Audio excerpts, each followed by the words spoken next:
Knees over toes is not new. Keep that in mind. These are concepts he's just sort of bringing back to the surface, and then also banding upon. So this gives us time to think about the intention of our big toe. I have to know that the work I'm putting in is gonna go make me explosive. If I'm gonna be going and putting effort into my exercise, that better give me some results. When you get stronger in a lift, you have to get stronger to jump higher. So the harder you can flex in there, the more strength you have there, it's just gonna take pressure off. We're about to look at 5 things that relate to Olympic weightlifting and knee pain. And we're gonna start right now. The classic ATG leg day coming in right now. First step, let's get these belts on. So once it's on, let me watch out for the mic here. Once it's on, sweep it out of the way so it's not gonna be in the way of your feet. Okay. And then we're gonna start out, we start out intentionally slow. So get your chest all the way in there. Yep. And now intentionally go slowly. This gives us time to think about the intention of our big toe. So if you think about most of the lifting we do, we're flat-footed. The sled is allowing you to get loading going through the big toe and the fascia of the foot. Similar thing here, start getting a little momentum. Start getting it moving. Now what you're thinking is to get your toe behind your knee each step. Doesn't have to be a big step, but that's how you know if you have too much weight. Okay. So if you're just like this, you're using your body to move the sled instead of using the VMO to move the sled. So yeah, you look kind of like Michael Jackson doing a moonwalk. Doesn't have to be a big step though. Yep, just getting those toes right behind the knees. Nice, very nice. Right back to here. Yep, we'll think a little bit faster. Think nice long strides here. Think about that big toe all the way through the stride. My quads are already smoked. Now a little bit, and stay smooth. Yep. All you guys have to do is try to keep your sled at the same pace as mine. Notice how mine's this smooth tempo? Because we can use our weight, but if you're moving it smoothly, you'll notice the muscles burn more. That's it. Imagine if you did this every session. Think about the effect on your feet. So the effect on the feet, nice, is we just see those foot pains start to go away. What about the effect on my heart? Well, I would vote it the #1 heart health exercise because you get that kind of vigorous blood flow that your heart needs. Yeah. So for an athlete, we don't do any running. We just play our sport and sled. That's it. Good. And this will allow him to get knee rehab going good, especially on the backward. That backward is really for the feet. Good. Good job. We're at 4 out of 8. We got 4 more. 4 more! Now's where I start increasing the speed. Now I'm thinking a jump. So every step, I'm thinking like it's a jump. And on the backward, say you can push yourself but with less knee pain, but you can push that knee strength. That's it. Ooh. I'd say it's better than a PRP injection. Good. Hang with me, hang with me. Big jump, jump, jump, jump. That's it, that's it. Nice. You got a savage with me. Hell yeah, we're on number 6. Good job. Good. Push, push. Hard as you can. Good job. We got 2 more. Got 2 more. Dig deep. Yeah, yeah. Jump, jump, jump. That's it. Good job. Yep, yep. Work it. Hell yeah.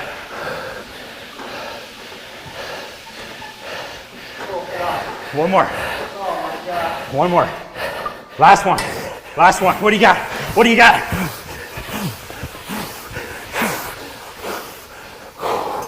Oh. Good. Good. How hard can you push your body? The harder you push, the more bulletproof you get with the sled.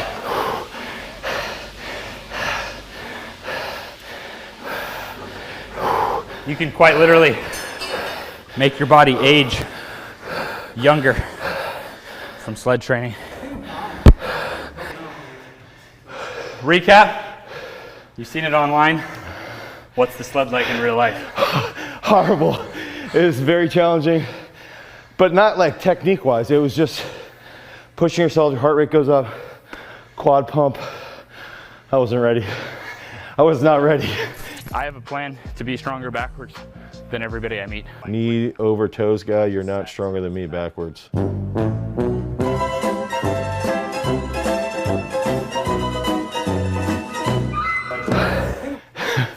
So it was great, phenomenal. Sweet. That's my king lift. So my king lift isn't a squat or a bench or a deadlift or a clean or a snatch. My king lift is the sled, but he can use that to get knee rehab in a way that's going to contribute to his max power rather than taking away from him. You can use that. Notice at the end when we're going forward. Yeah. Look at the angle our body's in. Right. You can use that to push your strength, but in a way that, look, we just got our cardio in. No more cardio. I was gonna say too, one of the things when you were cueing, like almost like jumping with it, Yeah. my feet started to wake up more and my quads were just smoked. Yeah. But then it was like on the way back I was dying, but it was like a scenario where the way I felt it, I mean, I almost equated it to like wrestling or football where you're driving somebody. Yeah. The exact same feeling, so it was great. Sweet. So yeah, that's my foundation of the program. The session starts with sled, because my mom's on the program too. Okay. She comes in, I take the weight off the sled. I take the weight off the sled. She does that. If she said, that's all I want to do today, I would say awesome. Yeah, yeah. My photographer doesn't work out, but he's been sledding every day. Oh, good. Because it's kind of addicting, because you don't have the pain. You get the pump, you get the sweat, you're breathing hard, but you don't have the pain. I think that's the other thing. It's like you had mentioned, you know, we got the cardio out of the way. It feels like when I want my quads to blow up, I might do like 2 sets of 30 on leg press just to get a huge pump. But that actually here feels better, like I have a bigger quad pump than I would even on a leg press. Yeah, and when you're pushing, by pushing through those toes, I think there's something different about it for knee health the activation. than when there's nothing just on a leg extension or even a leg press, the foot is flat. Right. So trust me, I did boatloads of leg extensions and leg presses. They didn't give me the result I was looking for, which is what? Freaky healing and that crazy jumping. Right. So squatting, deadlifting, Olympic lifting, all ways of getting stronger so your body is easier to move and you can express more. And I feel like my role in the system is just showing people that this can have a place. For someone older who wants to be able to go play basketball, they can deadlift a truckload, but they can't play without their knees hurting. Right. Or for someone younger who already has so much beating, so he could replace a couple sessions a week and go hard on the sled for his strength. Or maybe what I do is I hit the sled even before I play, about 30 to 60 minutes before. Eventually that pump starts to go away. Right. You go through your warm-up. So he could then start going through his technical, you know what I mean? His his technical progression. lifting progressions. Right. You never know what could happen. Yeah. I don't know what will happen. It'd be interesting to see when he does it. I was even thinking with Jake. On my face right now. Right now, yeah. But one of the things. But maybe he has hidden adaptation. Well, and that's the other thing. After, like you said, after like the pump. Maybe the VMOs would grow even more from doing that pre. Dude, when we were doing the pull backwards, look, veins are coming out of blowing the VMO. out. So that doesn't necessarily grow the VMO, but perhaps if that became part of his routine, then when he does the training, he might get more activation and it might grow more and heal faster. He's typically someone who will catch a clean and it might crash on him a little bit, and he can, he's an animal, so he can grind it out. But now he trains the backward sled pull. One, you meet the bar a little bit tighter, and then if we're talking about vertical jump too, that's going to help you when you're grounding on the vertical jump. Yeah. And where I think it's going to matter is, how old are you? 24. All right, 24. Where do you want to be lifting when you're 30, 40? Yeah. It's not saying to even change what's worked for you, but perhaps find that in its place. So, you guys ready for part 2? Yeah. All right. Wow, look at that. That's pretty world class there. Good. Come back up. Good. This was insane. Length through there. So this is amazing mobility. And for him, getting this full pause out of this position Okay. And then over time, we'll do a few sets today, and we'll load and see where he's at. Okay.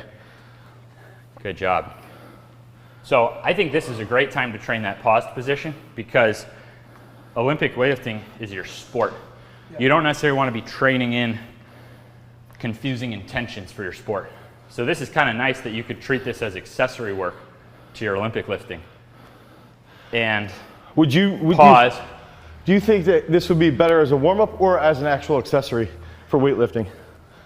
So I use this in my training, not as something before basketball. Okay. So before basketball, I hit the sled to get that pump. Right. And then I would start my basketball warm-ups. Okay. So for him, it's possible that he could use this as a mobility warm-up, but really the intention of this is our first set. The intention of it is to treat this as a strength exercise, but notice how the weight is not going to make me shorten my range. I'm still thinking, how long can I get? So pausing in this position, now having to explode out, this now becomes a strength movement. Okay, okay. So I think this would be,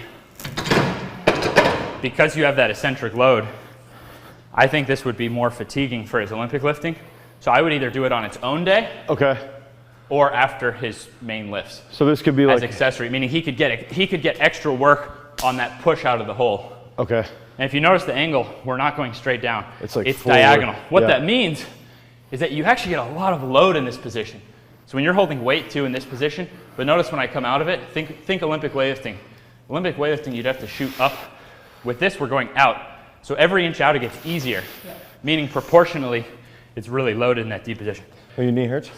No, I just wanted to take time to tell Ben that I have actually zero knee pain. Wow. Oh, that's good. That's epic. Literally at all. Like, He was back here shaking his head. I'm like, oh, Jake's hurt. Sitting here on the airplane, like trying to figure out a way that I could sit so I didn't feel like my legs were gonna explode. Wow. And I Blood flow. so weird. Yeah. My legs are destroyed. Yeah, but that's still My good. quads are If I could only do the sled and this, I'd still dunk till I'm 50. Yeah. I'd still be dunking at 50, and I'd still have really good knee quality of life. So if I sled every day, you don't have to do it every day, but you promise I'll be able to dunk. it's in the contract. You get your money back. This is outstanding form. This might be the best first split squat I've ever seen. Yo, he's gonna talk about this for a month and a half. I think his body, because of how explosive he is, doing double body weight snatch. Yeah. So much force. I think his body needs that blood flow to heal faster. I think for him the sled is more about healing, and it's probably going to take some weeks to get that blood flow in there consistently. Right. All right. Last set. 12.5 kilos. Yep. Last set. We're going to talk about why this would relate to knee pain for an Olympic weightlifter. So for an Olympic weightlifter, it would be possible to have one side. Wow, look at that. And for the record, best first time doing ATG split squats I've ever seen. So you could have two sides that don't feel exactly the same in the bottom of a squat. This also gives you, without any ego in it, you don't have to think about your squat numbers. You can really milk this pause position down here. Nice, give me a couple more reps. And then the hidden aspect of this is the back leg. You're stretching out and strengthening those hip flexors at the same time. So it's possible as an Olympic weightlifter, not getting into that extension through the glute. There could be some missing links for knee protection just through that back leg. That's from Kelly Starrett. So I would suggest following Kelly. He's the one who pointed out that this whole stretch right here could also relate to why people see reduction of knee pain. Okay. Because you're not just relaxing there. So you're lengthening the quad then. Yeah, exactly. So we're getting that at the same time as you're getting that nice pause going out of the bottom position. Good. So he's loading through those hip flexors the entire time. Beautiful. Also, a lot of people will ask about this. Great job. A lot of people will ask about this, and I like to use an Olympic weightlifting shoe. It doesn't mean you have to, but even for me, okay, I have full range here, but if I elevate my heel, it's even more range. Right. So we're not using this for the ankle side of the equation. We're using this for the knee and the hip. How much knee and hip range of motion can we get? That's outstanding. Killed it. I would suggest keeping that in once a week. 3 to 5 sets, 4 to 6 reps. I feel like, Jake, once a week. You could do this on like an athlete day, even like unloaded. Switch my athlete day to this day. Yeah. This entire day. Yeah. So this is the Watson Tibialis machine. This is probably the best innovation on the market. You can load up one side at a time. You slip your foot in there. You can go to the edge of a bench, load plates. Now, this is an actual Tibialis machine. I think these should be in every gym too. Yeah. So go ahead and put your hands there. Good. And now lift up the weight and now slide so your heels are down. Good. Now I want you to sit your butt back until you feel a little stretch there through the front ankle. You feel a bit through there? Good. Now flex up, hold, good, and then lower down. So these we do 3 sets, 10 to 20 reps twice a week. Meaning if you get 20, you probably need more weight. If you can't get 10, you go less. Now it's a short range of motion, so it's not that many reps. It's not like doing 10 to 20 on a squat. So for an Olympic weightlifter, you're crashing in a ton of force in these positions right here. So for one thing, this is going to allow you, instead of it just crashing in, you're going to actually have more flex in there yourself. So the harder you can flex in there, nice. The more strength you have there, it's just going to take pressure off. So this is not a primary knee bulletproofer. It's a secondary knee bulletproofer. Now imagine in sports how many of those injuries happen. We don't have a choice. This is how we decelerate. Yeah, go to tap out. I'll have you guys do 2 sets today. You gotta go to tap. You're still doing good. Still doing good. 3 more. Here we go. Nice. So again, the blood flow factor for the knees. Old ankle injuries. Yep. Good job. That was a good one. That was a good one. Hell yeah. All right, you're up. Dude. Be careful walking around because you'll expect your toe to lift. Yeah. So you'll trip on a curve or something. After the sled. The only reason I laid on the ground was because I actually couldn't stand up. The reality for team sport athletes is when we go to slow down, we go through the heel. Yeah. It's not whether that's most efficient or not. That's how Michael Jordan jumps from the foul line. It's how LeBron James does every dunk. Yeah. It's how guys stop. Yeah. So body weight wise on this machine, I find that you want to get to where 10% of your weight each side is pretty easy. So you're like 70 kilos? Oh, yeah. I lost one there. 70 kilos? Yeah. So basically, he'd want to work till 7 kilos each side is pretty easy. This is 4.5 kilos. Slide your heels back a touch. Think like that's good right there. There you go. A lot of weight like on the tip of the toes almost. Now flex. Oh, wow. Yeah, and that's the reality. He has smaller shoes. This probably needs to be adjustable. Okay. You also might find some areas working, like your toe flexors and stuff. Good job. So this is 4.5 kilo. You want 8 kilo to be like that, to have less trauma coming up through here. This also, the tibialis wraps around to the inside, right there. Most people think it's just right here. Just on the front, but it comes it actually across. wraps around. So a lot of people have pain even in here. That's right where I feel it. So pain in there is going to be a combination of the tibialis and then also the soleus right there. Okay. And when we're doing all that sled driving, that's the trick with the soleus, is you can do straight leg calf raises all you want. When we're now sled driving, we're in that position. So Kelly calls the forward sled perhaps the best Achilles bulletproofer. So if you're getting soleus, that lower deeper calf muscle, and then tibialis wrapping around there, you can pretty much bulletproof those shins. Nice. Now to save time, I'm not going to do that one. This is you. He Now said I this don't one- have to do this one. This one, don't freak out at first. Number one, I don't have an opinion on how these should be performed. I simply copy Marty St. Louis. Okay. Do you remember him, hockey player? Marty was undrafted, ended up being Stanley Cup champ, MVP, and when he was in his late 30s, leading the league in scoring with gray hair, he was the only guy in the gym who could do this, which is specifically, so I'm fighting that eccentric. If that's all you did, I would say that would be great. Okay. But what he did is he would also then contract the glutes so the abs come off the bench and pull. Okay.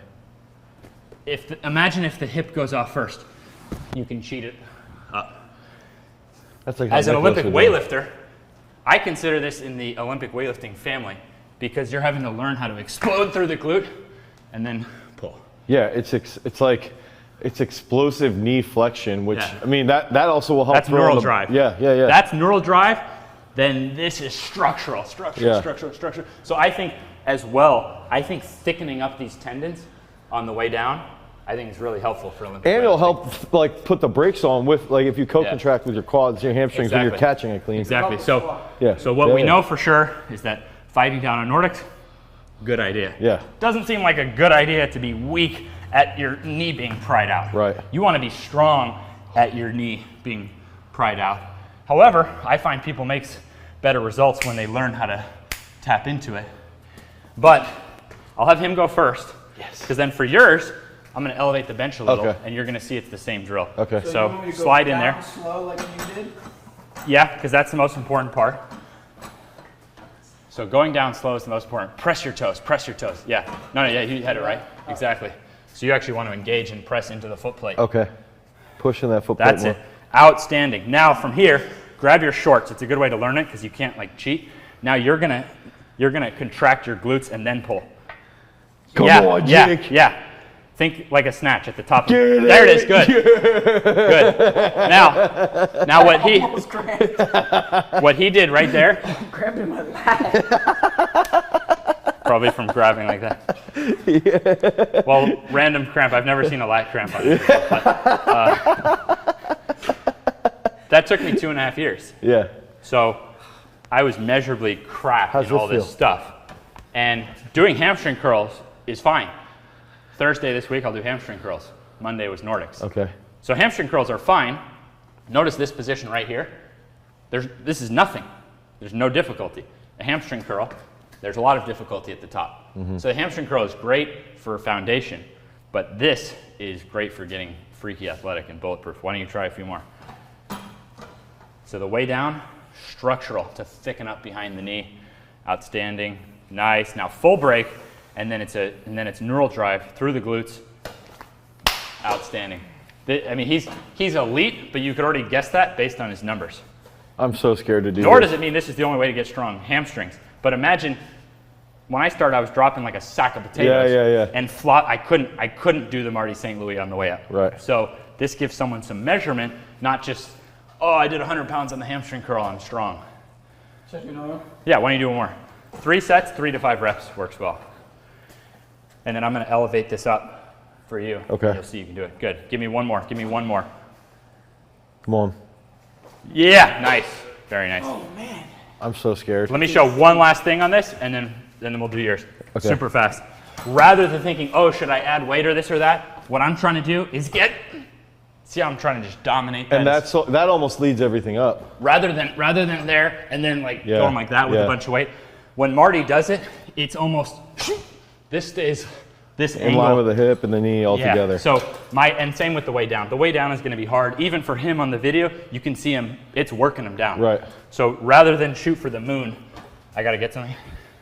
Rather than shoot for the moon, hold on, I'm gonna need to get to that first. Yep. You can't lift your heavy head, so you gotta do it. I just try to master it at higher levels. I'm scared. And this is open-ended. You probably have blocks in your gym. Yeah. Right. All right, you can do this. Yep. I know your numbers, you can definitely do it. And you know how to fire. So Olympic, let me make this one higher for you. My cankles can't fit in. There you go. Good. So it's 2 distinct parts. There's no rush. Okay. First, just feel that No rush, tension on the Dane. way down. No rush. And particularly kids could start this young. Nice. That was really nice. Really nice. Good. Now take your time, and it's going to be big neural drive, like the top of a snatch. Oh, all right. That was good. Okay. Hamstring was powerful. Try to get that glute. Okay. Almost like fully relax at the bottom. That's what you told me, right? Yeah, the glute will contract so that the abs lift off the bench. I can feel my middle of my hamstring going. Think like a snatch. Okay.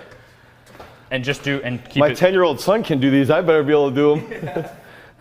Kids start out pretty good at them. Yeah. Then as we get muscle dominant and lose ligament strength, Yeah. we get really weak at these. So this is a great way to work on the ligament strength of the knee. That's why Jake beats my 10-year-old to do these every time he trains. Just kidding. Nice. Very good job. Full break. Now big glute contraction. Yeah, yeah, yeah. That was perfect right there. Good, good. Rest, rest. Oh, I'm lightheaded. Holy. I never thought someone like you could do that. Third exercise in the circuit.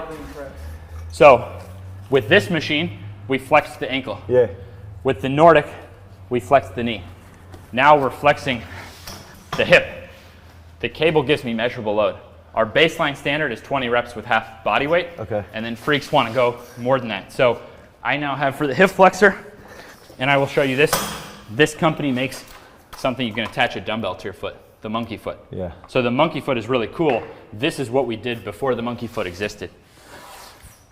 So right here, I'm thinking to get my upper thigh to touch lower abs. So I'm just thinking reverse squat.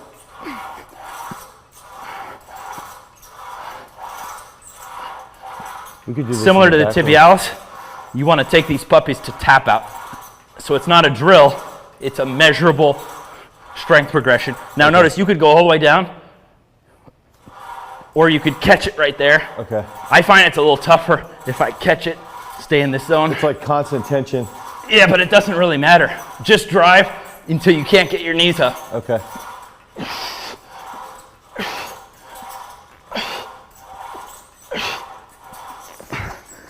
Probably 20 or a little over. So that's the demo. It's very simple. It's intuitive. We're gonna make you work a touch over since he's such a freak. Since I'm such Exactly. a beast. This is the third way to get a little less knee pain when you drop down into that position. Okay. Good. Now, how should his lower back be when he's positioned? Don't even have to think about it. Okay. Yep. Yep, try this. 1, good. 2, catch it, yep. 3, good. 4, 5, beautiful. 6, 7, 8, 9, 10, 11, 12, good. Get up. 13, 14, 15, yep, get up. 16, there you go. 17, 18, 19, 20, good job. So this is the only ab work I do. Okay. I don't do drills. Yeah. That was insane. I don't do crunches and things of that nature. Maybe that'll fix your diastasis. Dude, something. Oh yeah, I think watch out, the knees won't come up. Yeah. Dude, I squatted 470 pounds, and my legs feel horrible right now. Oh. Holy crap. Am I using the same weight as? Yeah, we'll just stick with this. Okay. I think most of us are weak below the belly button. That's the purpose of this. Good. What are you, 6? 7, nice. 8, good. Get them up. 9, 10, 11. This is how you're going to sprint until the end of time. 13, 14, nice. 15, 16, don't let the heels touch. 17, 18, nice. Get up. 19, 20, good job. Good job. Oh yeah. So every time you Olympic weightlift, you're triple extending. Ankles, knees, hips, all extending. And that's the big word used, triple extension. So, or every time we push the sled, triple extension. Triple extension are the big words used. Now let's say you're me. You can't grab the rim and you're 20 years old. And you start working triple extension. And you start improving triple extension, but you don't do the opposites. So these are where it can allow you to, for an athlete to decelerate that force. Same here with the Nordic behind the hamstring. Or if you get leg drive, but you lack that top end speed of the genetic freak. Well, that's because even if you match the triple extension of the genetic freak has this all built up. Yeah. So this And was, they fire so much, Yeah. so much more coordinated. so from doing laser time sprints and then measuring, so with this, notice how you could go to tap out. Yeah. You can see how strong someone is on that. Imagine if I put another plate, or you can take any athlete, see how strong they are at hip flexion. And that was one of the biggest outliers of the guys who were super fast. The guys super fast, deadlift test was fine, didn't illuminate anything interesting simply because so many people already train that. Right. So if one athlete naturally can deadlift a certain amount of weight and the other athlete trains to deadlift that weight, but the natural athlete has hip flexors to match it. So that's why I became obsessed with this. And that's why it's not just a band drill or something. It's like how you can make up some ground on the freak. Yeah. Yeah. So that's what I had to find. I had to go through all the traditional stuff and then even getting into fixing my knees. But then these stopped some of those extra tweaks. These allowed me to be more like the freak athletes than just have the same squat number. Right, right. Like that. One thing I was going to bring up was there's like 3 or 4 studies on speed-based training with sleds. So like if you can get like 50% decrement with a certain weight, you know, you can see an increase in your velocity, and over 8 to 12 weeks, that's going to increase your speed. And I was starting to think, because you were cueing that, I want to go back to that beginning where you're cueing that jump with this forward, drive and jump forward. I'd be interested to see, I know there's no research on it, but it's got to be the same patterning. It's got to be the same types of neural drive is going to be, you know, the drive for a sprint or pulling for a sprint is going to be very similar to the drive into a, you know, to dunk or to jump, to hit a layup or whatever, vertical jump, whatever it might be. Yeah. So I'm interested I think it's not that tapped into. Yeah, in terms of the research. Not at all. And oftentimes you're talking about strapping up and kind of running with the sled. Yeah. Joe DeFranco really popularized using it heavy forward. Sled drive, yeah. And I think that's super smart. We're just taking that idea. Then Charles Poliquin, in his book on the sled, when he talks about going backward for knee rehab, he says to increase the speed of the steps. And I was always like, what? You would think more weight, more weight, more weight. Right. But that's because as you go more weight, it turns into leaning. Yeah. If you look at the angle of the knee, it's more using your load. It turns into this more instead of this, where we're weak there. And that's what we want to train. So we found this combination of Charles Poliquin and Joe DeFranco where we do the forward, starting nice and slow, and the backward, and then as the blood flow increases, then we ramp up intensity. So it's a no pain, but you end up working 10 out of 10. That's the goal. If you can pain-free get a 10 out of 10 pump in those muscles, then you can rehab like lightning. Right. While getting stronger. So then less pain, more strength, jump better higher. performance, yeah. Exactly. Yep. What's up, guys? Our podcast and our channel are sponsored by our own strength training app, Peak Strength. The entire focus of Peak Strength is to provide you guys with the absolute best sports performance app that you could ever imagine. We build out the programs on the back end. We take in all of these different decisions that we learned here on site at Garage Strength, so that we can then apply it to you so you can improve your training. So if you guys want to improve your overall sports performance, head over to peakstrength.app, the Google Play Store or the Apple iOS Store. Download Peak Strength. You'll get a free week of training, and then you can start getting on those gains, get those reps done so that you can become a champion. Now, let's get back to the video. Peace. Okay, so the knees over toes guy has just been taking over YouTube, right? Everybody's talking about him. He's all over the place, and a lot of his content is really, really entertaining. It's really enjoyable, and for me, being an Olympic weightlifting coach that also coaches throwers, that coaches other athletes that have competed at the world championship level, that have gone to the Olympics, that have been in the NFL, I love it. I'm excited, and I want to see what he's got to say. I want to see different movements because I love looking at different coaches and just stealing a little bit here and there and trying to plug that into my giant system of training, right? So let's start right off the bat and see what he's all about. I have no secrets. I went from 10 years of chronic knee pain, surgeries, nicknamed Old Man, to now some of the most bulletproof knees on earth. This one, never supposed to fully bend again because of its surgeries. This one, diagnosed tears I didn't operate on, and it was only from the ATG system, not from foam rolling. I don't do any treatments or take any supplements. Okay, so basically what he's doing is he's saying, you know, he's starting everything off with this contrarian, challenging these axioms, right? He's jumping far, he's doing this depth drop, he's shocking his system, but he's also shocking your false beliefs that if you've got knee pain, you should not be capable of doing this. And so he's clearly pretty good. One from the copywriting, from the copy speaking perspective, he's doing a pretty good job of drawing you in and really challenging your typical thoughts. So let's see. He's got good mobility too. The lowest entrance point is 2 feet, and the key form is actually actively flexing your tibialis. So here's where I would stop. Boom. I'm flexing the tibialis at the bottom of each rep. The other key part is not bending the knees. And the third key part is finding somewhere like a wall that you can only use knuckles or palm, but that you can't actually put your hand on top. People cheat that all the time. And what he's doing a very good job with knee over toes, guys, doing a really, really good job of walking you through simple steps and walking you through how to execute those very, very simply. And I think that's very important for a lot of people to prevent injury, because what he's doing is he's you know, some of these stretches are pretty easy, but some of the stuff he gets into later on can be very complicated, but he gives you those step-by-step processes and also sort of gives you a little bit of a governor to make sure that you don't actually get hurt. So he's doing a good job of that. Well, the first person to credit my inspiration to get flexible hamstrings was Kaddour Ziani. There's two others to mention. Kaddour is teaching me that to kick the rim, and if I look at his angles, this is not enough. Let's look at the bottom position here, right? This is not enough. You actually have to make contact of knee there and then kick.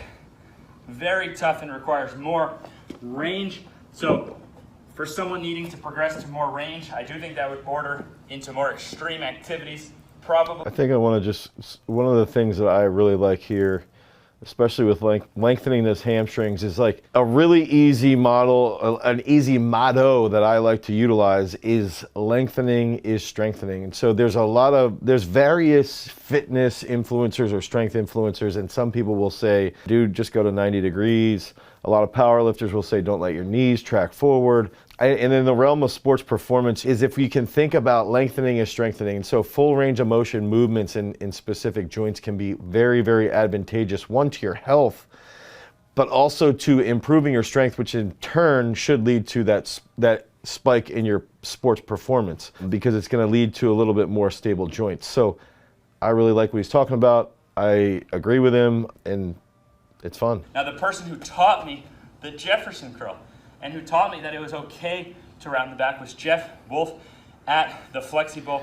This stuff's not new either. Think about this too, is that a lot of, you know, Jefferson curl is pivotal in gymnastics training. This is not new. That's the one important thing too. Knees over toes is not new. Keep that in mind. These are concepts he's just sort of bringing back to the surface, and then also, you know, expanding upon. So I like to say that, especially with fitness, it's what's old is new again. And he gets into the split squat stuff, and a lot of that split squat stuff, you know, originated back with Bill Pearl back in the 50s and 60s. And it also, you know, Anthony Datillo talked about it. And then Charles Poliquin went into deep detail in Poliquin's certification courses.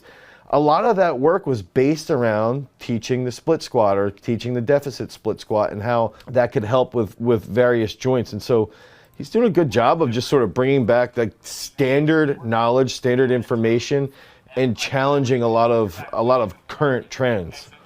In a wrestling sport, have to Here he pick up goes. another There's human Corellin. being like this. At that point, does the risk of going heavier or does the risk of getting beat up, which is more important? So I personally, just to see, for no sport performance reason, I drove this with Jeff watching me to 100% of my body weight, wrist below toes, and I was fine. That's some great mobility, Don't be Jesus. offended. I'm giving you the truth there. 25% I've seen very safe, and the literature looks really safe for. The most important thing to know about this one is that I don't even believe it's worth training until the way we work on in zero is just a couch. One thing too, going back to that Jefferson curl, if you are into like postural restoration, a lot of athletes are constantly in this extension, right? They're constantly in that lumbar extension, and training through that flexion can really, really help take a lot of lower back stress off of athletes. So it's important that obviously athletes that are Olympic weightlifters or that are throwers, if they're doing heavy movements, they should be in extension, but it's also important that they know how to get into that same position through flexion. So that's good. Hence we work on getting that Couch hip flexor stretch just forward. lights Through zero, people up. dense, and standards, we're building world-class hip flexor length and quad strength all the way up through here with the ATG split squat. So for me, I put those together. This is a great stretch. I'm actually actively thinking to pull with my piriformis and get my thigh all the way down. So this is something I didn't think would ever be possible for my body. I'm now, definitely gonna be stealing some of this stuff. 25% total. You don't have to go that heavy, and for most people, you'll want to start here and just let gravity do the work. You see this? So this is just letting gravity do the work. So that would be less weight. This would be a great starting point. So this is a pretty simple one. You can do isometrics and stuff, but I found that this is the king along with the ATG split squat for protecting that groin because of how the groin tweaks in sports when it's under load. So I train a lot of throwers that do a rotational technique, and so with a long sweeping leg, and then this can also lead to issues in the middle where somebody plants in the middle and they might get a little bit of tension in the groin. I 100% will be stealing this movement, implementing it into some throws-based training because that's going to really help protect that whole hip girdle. This is this exercise right here, I believe, is almost exactly what Charles Poliquin used to work with. And then into here. If you even notice, he's letting that heel pop. I don't necessarily dislike that. I think you just got to be aware with certain athletes that can lead to a problem. And then he does get into once he's loaded. Once he's loaded, you can see he gets that mobility even further, and that's where it's interesting because he does display how loading can improve your mobility. Standards then begins the toughest loading, which is bar on front, which I have now driven to the world-class mark of 100% body weight in additional load. Your suggested tendon bathing is 2 sets per leg of 5x5 bottom quarter reps. So you go 1, 2, tendon 3, bathing. 4, and then on the 5th one, come up. That's a rep. Dude, people are so good at coming up with good terms. Man, that's where I gotta step it up. That's really good. That's a really good term. And that everybody's gonna associate that with the guys with the knee over toe guy. This is a really, really good warm up. Very good warm up. Transforming your ankle mobility. So you just focus in the warm up on that hamstring covering the calf. Yeah. Let the weight gradually work on that ankle mobility.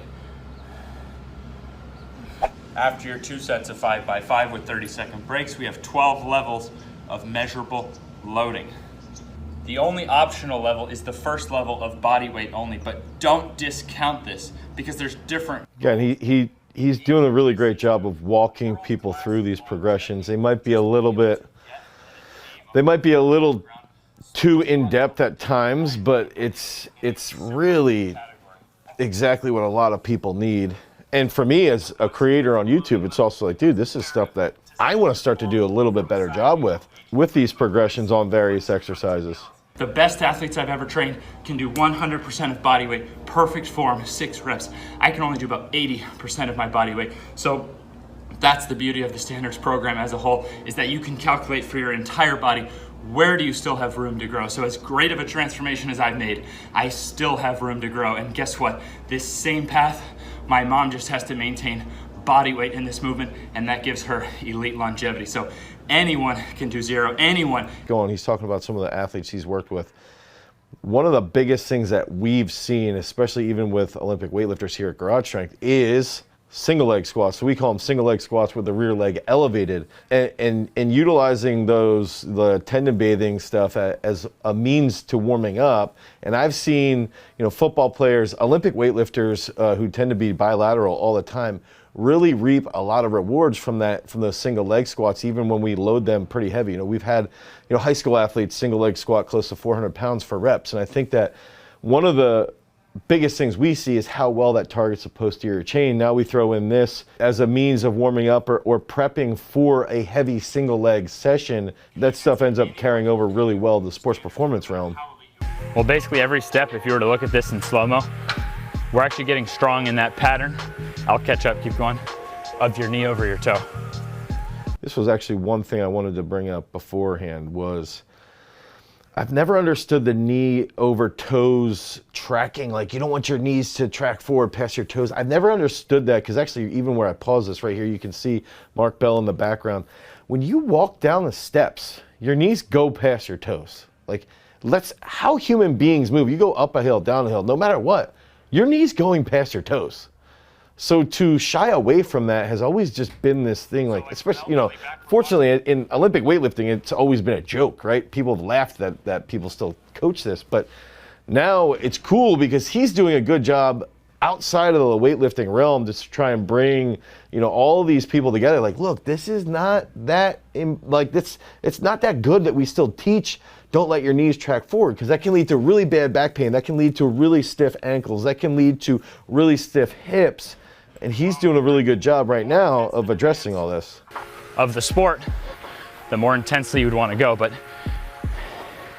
every study indicates that same thing. The stronger we are backwards, the more protected we are forwards. Yeah, and that is actually true. Franz Bosch has a whole bunch of stuff about that, about getting people, and even Coach Herndon, who's a sprints coach at Tennessee, sprinting backwards can really show you very quickly where there's leaks in various motor mechanics. So he's very accurate with that, and I agree with him.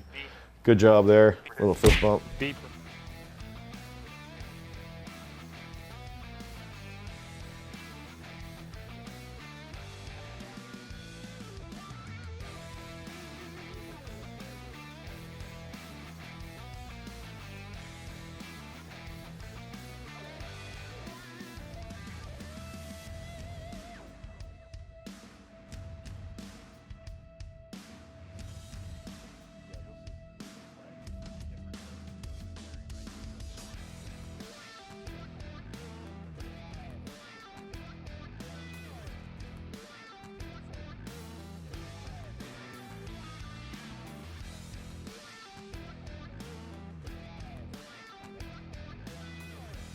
And this is where Poliquin comes back around, Peterson step up. You know, a lot of like the side Peterson step ups. Poliquin taught this stuff for 25, 30 years. He's doing a great job bringing it back around. And that's where, you know, even a Peterson step up with a heel not even being supported. This is great stuff. Yeah, get as much of that to cover as possible.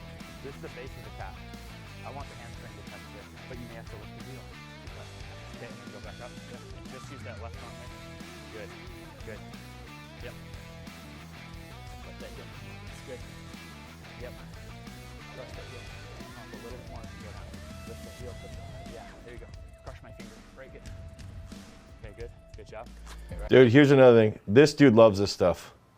He is so into it and he loves it. He's not a con.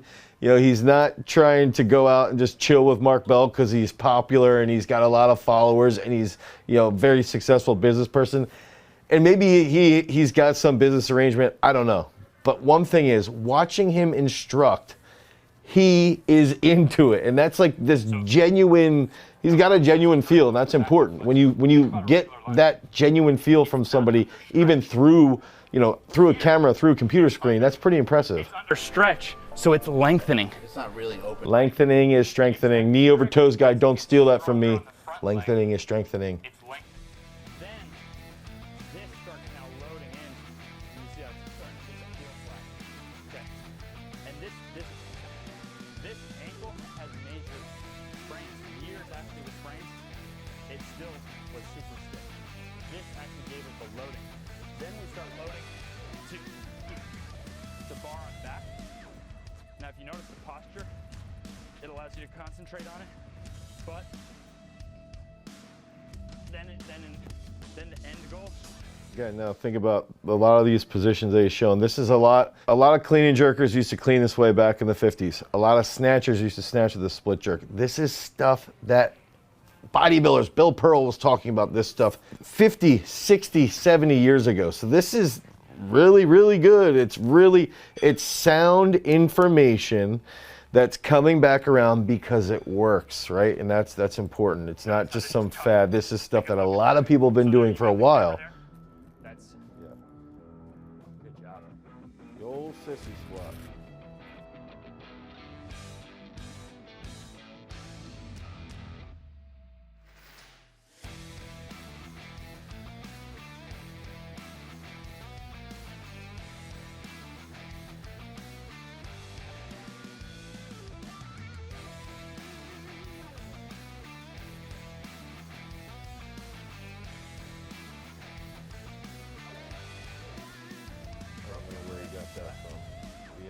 do the most balance. I This is an accessory movement. don't know if that's accurate or not. Yeah. But you're digging now. Very good. Also notice from the side angle, notice what's happening to his feet. So we have a number of studies now showing that the stiffer that ankle, the more plantar fasciitis, the more heel pain, the more Achilles issues, and the more knee pain. So without realizing, you're loading through that ankle. Feel that? But you're thinking right here, so it's a side effect. Look at that ankle right there.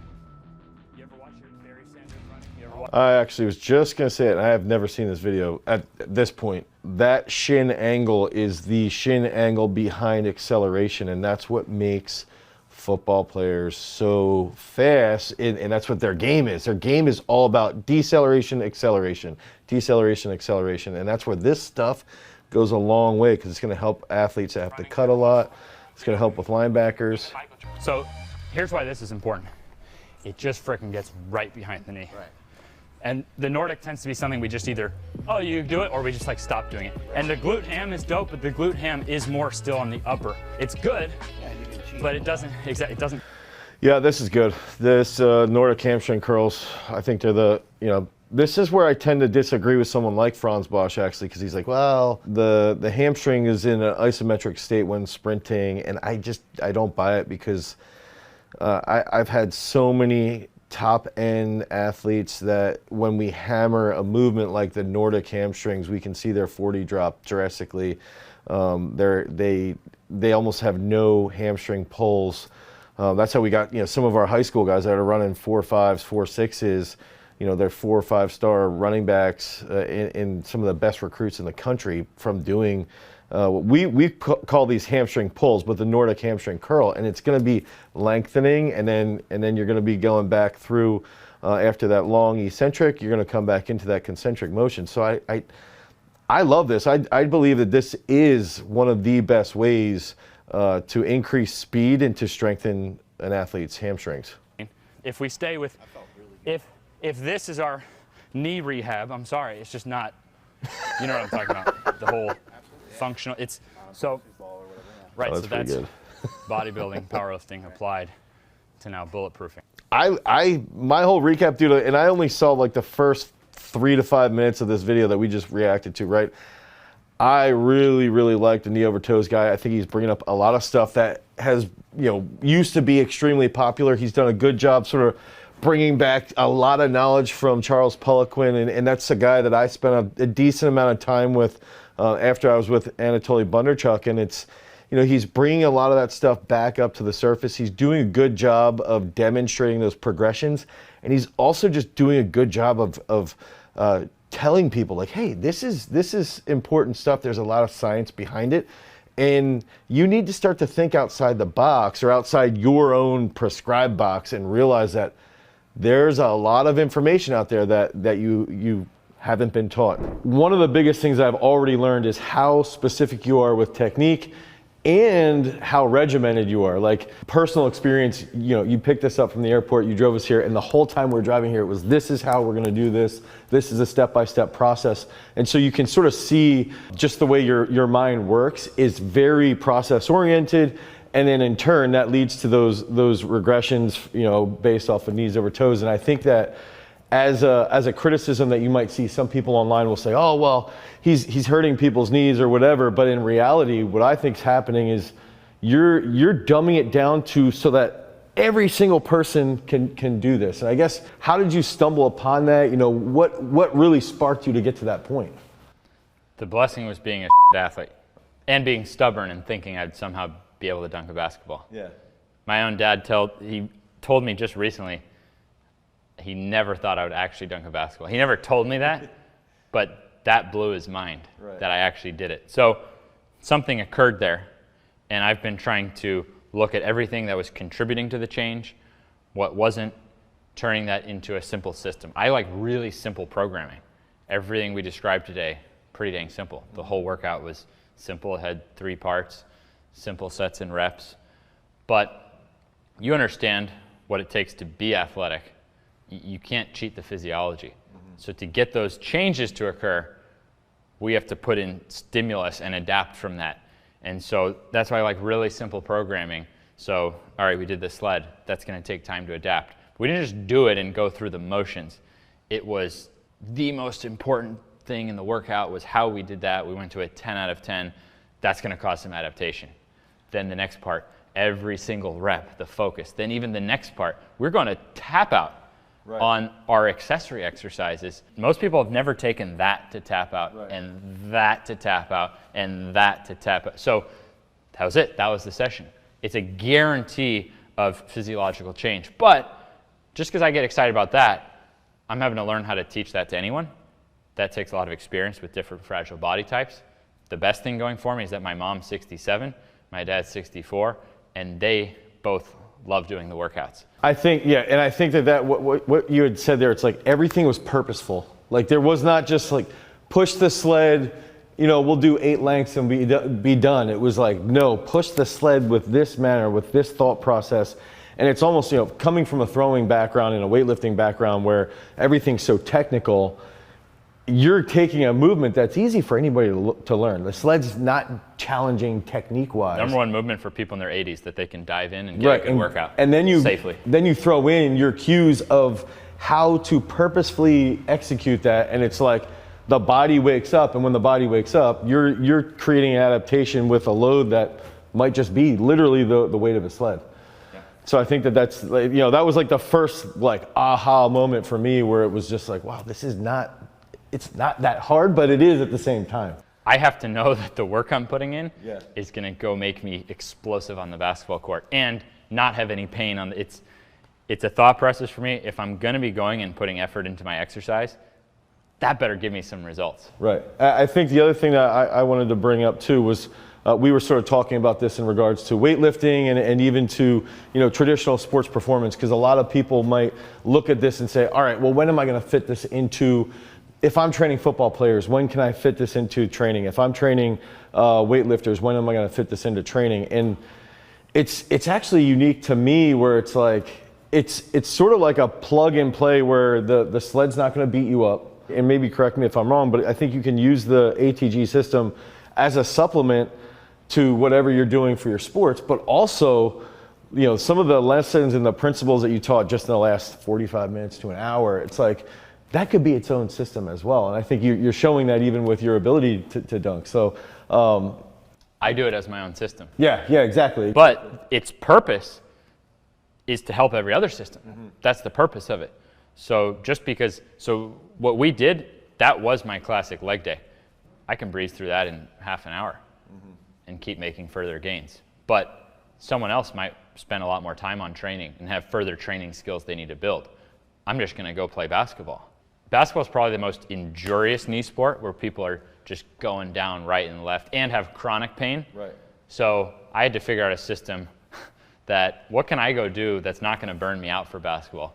I'm playing basketball tonight. Right. So my training has to make me better on the court. But for an Olympic weightlifter, no, this wouldn't replace your lifting. This wouldn't replace your football lifts. Mm-hmm. It's intended, professionally speaking, to be an accessory system, and same with the upper body stuff we do and the back stuff we do, to not leave those most commonly weak links and to get the body to heal faster. So one thing I wanted to bring up in watching your stuff, learning from Charles Poliquin, and I spent some time with him in Rhode Island. This is back in 2007, 2008, and then I worked with a little bit with Adam Nelson, who won the Olympics in 2004. Yep. You know, and actually worked with Charles as well. He's sort of who hooked me up with Poliquin. So a lot of this stuff is from Charles, but now you're also, I think you're taking it a step further where you're doing the trap 3 work, the external rotation, and you're taking concepts that are typically looked at as like, you know, you don't want to do overhead stuff. You don't want to do knees over toes stuff. You don't want to use your back when you lift. And it's like you're taking this and saying like, that's not how the body, you know, evolved. And I guess, you know, is that purposeful? Probably, but how did that, you know, was that just from the injuries that you sustained earlier in your career or just from constantly wanting to learn and better yourself? Yeah, I learned from Poliquin as well, and I think he's the greatest genius in training ever. Mm-hmm. I saw so many of the principles and thought, boy, that's a gem if only more people knew about that.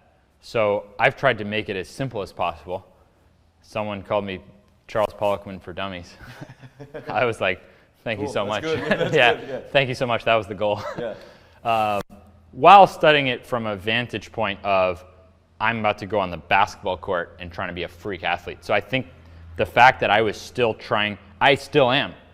I'm 30 and I'm not going, oh wow, this is great. I'm going, when I'm 35, I'm going to be way more athletic than I am right now. So that being young enough to take Paul Ekman's genius, but still be applying it to my body, and then finding out that my parents did not want to do the programs. They didn't want to. Right. It was too scary. And so I had to figure out, well, how do I make this something that's not scary? How do I make knees over toes something that's not scary? So my contribution has been more in the form of taking stuff that has worked and won gold medals for people, but then how do you apply that to the most fragile person you know? Right. I guess, so that sort of leads me into, I wanted to ask you some stuff about you personally, because there's not a ton of information.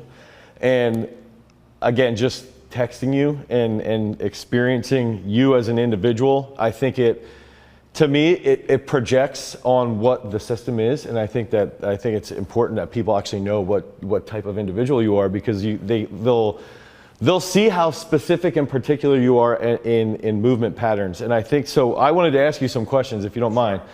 Daily rituals. What do you do when you wake up in the morning? Like, how do you approach your day and organize your day? Because you just seem like a very structured and process-related individual, and I just wanted to touch on some things.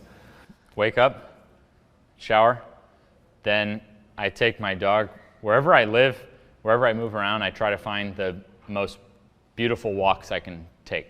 Okay. Sometimes it's walking distance, sometimes it's a short drive. So here I come down by the water every day. Right. So I take my dog on a walk every day, and I look at my script for that day. So I'm visualizing, making sure my lines are the way I want them, which I already prepped the day before. So when I finish today, I'm going to go start prepping for tomorrow. Right. So I go from finishing one day's work to then prepping, visualizing for tomorrow in a listed note, so I'm prepared for the day. So that's what I do. Wake up, shower. I do some instant coffee called strong coffee, so it's 15 grams of protein and coffee. Yeah. So super fast, right? Turn the little water machine on, put in a cup, stir it up. So that's my routine. I've been doing this for years, taking a pretty solid walk. So it's almost like by the end of the walk, I've had a little coffee in my system. I've been able to get out, get some space, start. That's when my creative energy is highest. So I don't stress my scripts the day before. I go get prepared for the next day. But when I wake up that morning, that's my freshest mental time that I'm now visualizing, dialing in the details of the scripts. Before we continue with our interview here with Ben, make sure that your recovery is on point. If you have joints that are stiff and you're struggling and you feel sore all the time, I recommend taking Keystone from Earth Fed Muscle. This is a collagen supplement that's going to drastically improve your joint integrity, and that stiffness is going to go away. And if you're getting at least 2 to 3 scoops of whey protein from Earth Fed Muscle, grass-fed whey, that's going to enhance your overall recovery and lead to better joint integrity. Now, let's get back to knees over toes, guy. So one of the things, seeing, and obviously I'm seeing social media, I'm seeing what you're doing. I wanted to know too, do you sit there and say, all right, what's my weekly goal? What's my monthly goal? What's my quarterly goal? Or is it just like you're sort of, fly by night? All right, tomorrow I'm going to do this. Tomorrow I'm going to do that. The next day I'll do this. This next week I'll do this. Like, do you have these things sort of scripted out business-wise and personally, or is it more just like roll with the punches as they come? No, definitely planned out. Okay. Not necessarily in terms of listing goals, more in terms of looking at statistics. So I'm big on statistics because I don't pride myself on someone who just gets lucky naturally. Right. So all my habits I built on someone going, I'm sick of being unlucky. Yeah. So how do I turn odds to my favor?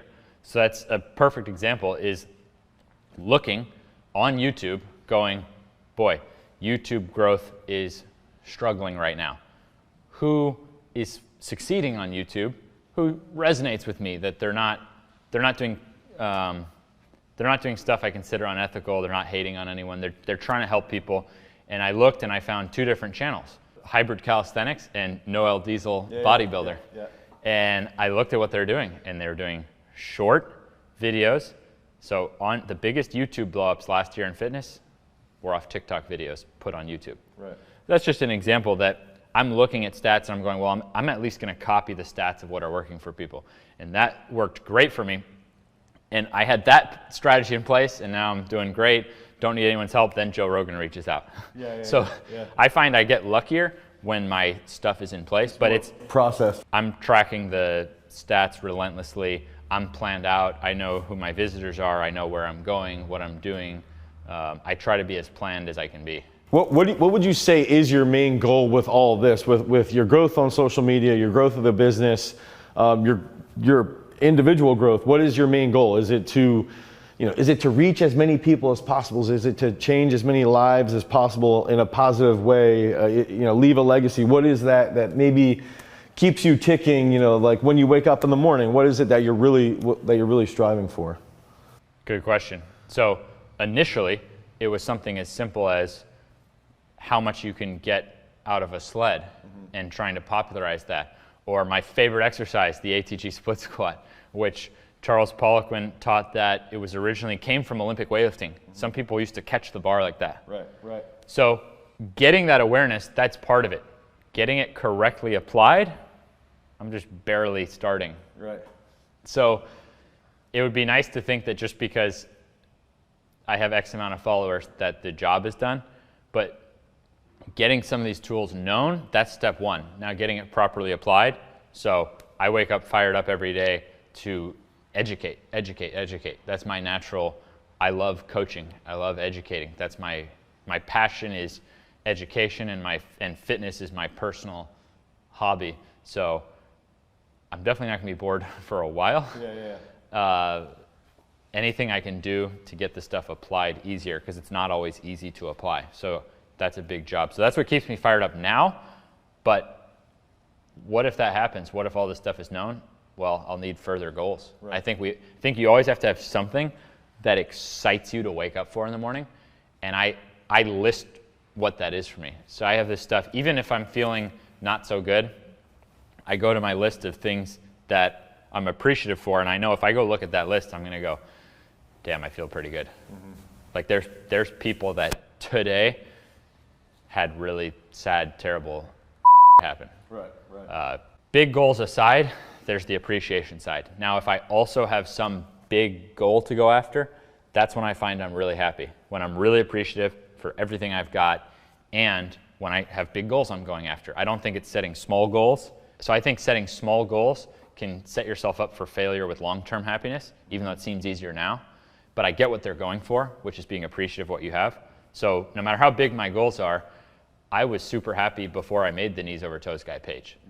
So before I went, and it was actually after Charles Poliquin died, and I realized, I went, dang, if no one popularizes this, these things that changed my life are gonna fall off the face of the earth. So that was so getting it known, but now as you can see, dang, just at Mark Bell's place a few days ago, huge breakthrough in being able to regress and get into this stuff safely. So that's the constant motivation. More awareness, but the best thing is when I can put out more awareness on something educational that helps people, and so far I got plenty to go with that. So I think your personality and the system, the training system, is not just this, it's not a quick fix. It's a long-term goal. And one of the things I wanted to ask is along those lines, the long-term vision. Where do you see yourself, where do you see your business in 5 years? Those are the things I don't plan out a ton. Having more, having equipment to make it easier to do, being a fully functioning system, meaning I have my own app coming out. So what we use is great, but meanwhile this whole time we've been working on something that's just ours, ideal.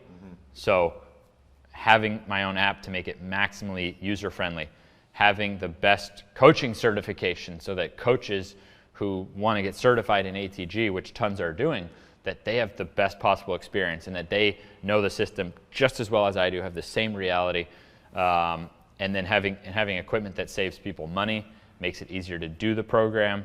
So I think that's the 5-year plan, is that every weak link there is, everything I just named is weak links. Oh, what if a coach out there isn't good enough, who says they're ATG certified? Right. What if it's really hard to mimic? Look at the stuff we're doing. It's it's unorthodox stuff. Right. What if it's not as user friendly for someone using the app? So that's the 5-year plan. Okay. Fix every weak link. What along the lines of business? What would you say would be like the biggest failure that you've had as a business person or as a gym owner that you've learned from and sort of been able to roll with moving forward? Like, all right, this was a perception. The perception might be a failure, and you might have judged yourself as though it was a failure, and then later on sort of looked at like, dude, I learned a lot from that lesson. Probably when I ran my gym, I struggled to charge people. Yeah, I can relate to that very well. I had a tough time charging people. I was not a good gym owner in that sense. I would just take anyone and train them, and the business finances were never good, and pressure grew from that, but I was in the trenches trying to make the best program. Mm-hmm. So doing all that, if I hadn't gotten all that experience, I was in my early to mid 20s. So I didn't look at it, I didn't feel the pressure on the money side because in my early to mid 20s. Yeah, it's serious. I'm trying to make a great system. I'm trying to help people. I'm trying to train. So I you didn't have a kid yet. Exactly, yeah. Then want to get married. Yeah. My wife wants a certain ring. I can't afford that. Right. And meanwhile, I had friends out and about who moved away from town, but they didn't want to stop doing the workouts we had on the board. So I started making that concept of the workouts that we were doing in the gym, I would put online. That turned in when COVID hit, then I sold the gym to focus exclusively online because I was it's a very tough position. Look, you train athletes, you also have so much going on broadcasting the world. Mm-hmm. It puts us in a tough place. Yeah. People don't realize how much workload that is. It makes it very tough to be a normal, good human being because you're so spread out. So I went from the gym, sold it to just focus online. Now this place is like our staff gym. So I would say being a gym owner in terms of, I didn't go to any of the finance courses for gyms. Yeah. I didn't learn any sales techniques for gyms. Copywriting. I didn't do any of that stuff. I was just in there all day long training people 7 days a week. Yeah. I went like 7 years with 1 day off for our wedding, something like that, something crazy. So I did at one point kind of view myself as a gym owner failure-ish, but I think that was my blessing in disguise because I was in here testing hundreds of athletes on a reverse squat. That it takes a lot of reps to make a new system. Yep. Okay, I got 2 more questions. I mentioned earlier, I mentioned earlier that Ben and Mark Bell motivate me also because you guys are so lean. So this brings up that nutritional side. How would you define like how you eat? What do you eat diet wise? Mark Bell just put out a video, and I shouldn't have opened up the comments, but so why not do it again? Isn't it fun to open up the comments and read like, what are these people? I notice when I make videos, I'm usually just talking about fitness solutions. It's overwhelmingly positive. But then when I go on maybe a podcast and talk about diet or something, and I open up those comments, that's terrible. And I'm like, oh man, that's when I go to my appreciation list. Like, let me refocus because a lot of people hating. But I eat mostly meat and fruit. Okay. I leave vegetables optional.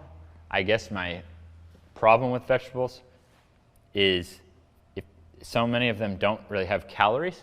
So everything I try to do, I'm just trying to mimic the way the body was intended to be. Most of my exercises are to balance out imbalances that we've created. Mm-hmm. So if a vegetable has so little calories, would I really be out in the wild even eating that? Right. Or would I be looking for more meat and fruit that has more calories to survive off of? Now the thing I do well, and I would say the biggest common denominator I see, is people who have gotten over those cravings for the stuff that makes us happy short term, but we don't want to be putting in our body. So that's number one thing I did is starting last year. So I'm over 400 days now without a cheat meal. Yeah, not a single piece of bread or. You mentioned that actually in one of the podcasts that I watched, and it actually reminded me, and this is a real metaphysical, abstract thought that I had, but it's Oh, wow.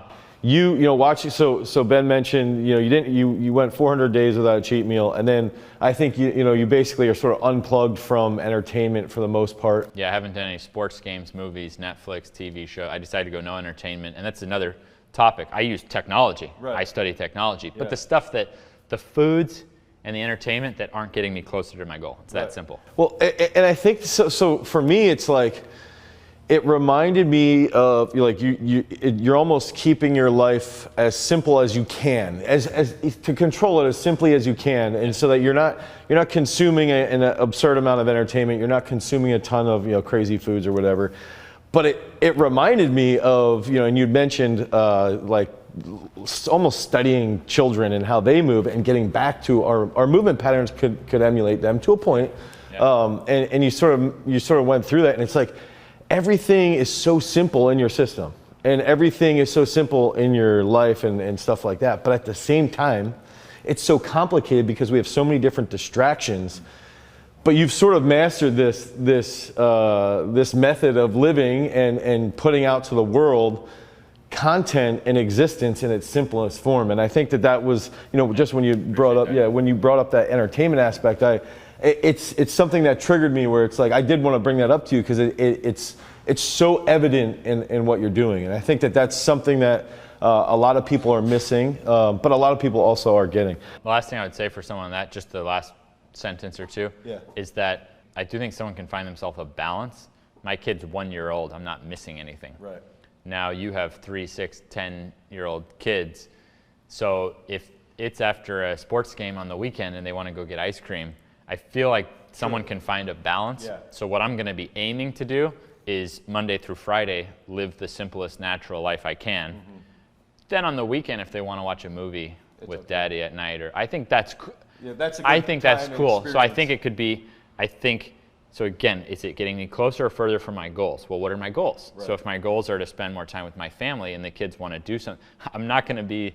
No, we can't go get ice cream when it's like a good experience. But together. Is 104 days a year if they do the weekends? I think that's enough ice cream. I don't think we have to have it in the house. Right.